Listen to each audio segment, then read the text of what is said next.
এখন আমাদের দ্বিতীয় নম্বরে বলছে যে কমপক্ষে 4টি হেড পড়ার সম্ভাবনা বের করো। এখন কমপক্ষে 4টি হেড যখন পড়ার সম্ভাবনা বের করবে তখন আমরা একের সাথে পরপর ইন টোটাল হেডের বিয়োগ করব। ওকে, তো এটার সূত্রটা এমন হবে 1 minus P0 head minus P1H minus P2H minus 4টি তো না, 1 2 3 3H। ঠিক আছে, তো এই সূত্রটি আমরা হেড পড়ার সম্ভাবনা যখন বলবে কমপক্ষে 3টি হেড পড়ার সম্ভাবনা লিখো, 4টি হেড পড়ার সম্ভাবনা লিখো, সেই হেড পড়ার সম্ভাবনাটি আমরা এইভাবে বের করব।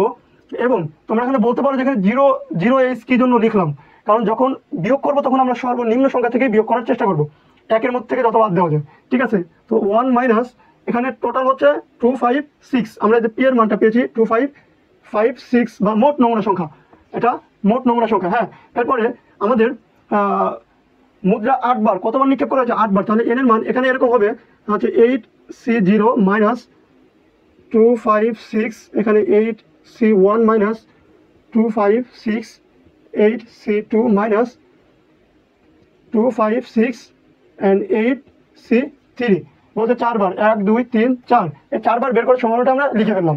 এখন আমাদের এটার ক্যালকুলেশন করতে হবে। ক্যালকুলেশনটা এরকম হবে যে 0-র সাথে যারই ফ্যাক্টোরিয়াল করো তার মান আসবে 1।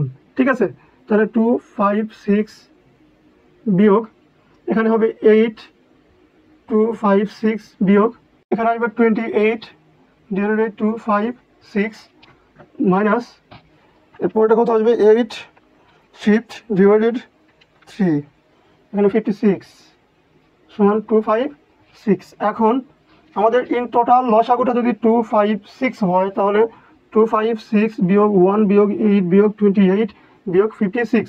ঠিক আছে, তাহলে এগুলো আমরা 2 5 6 বা 256 থেকে বিয়োগ করে দেবো হচ্ছে 1 বিয়োগ 8 বিয়োগ 28 বিয়োগ 56, 136 2 5 6। হ্যাঁ, ডিভাইডেড 2 5 6 সমান 0.636। 6-এর পর 6 7 আসতে আমরা এখানে 7 বসিয়ে দিলে অ্যান্সারে ভুল হবে না, অ্যান্সার সঠিক হবে।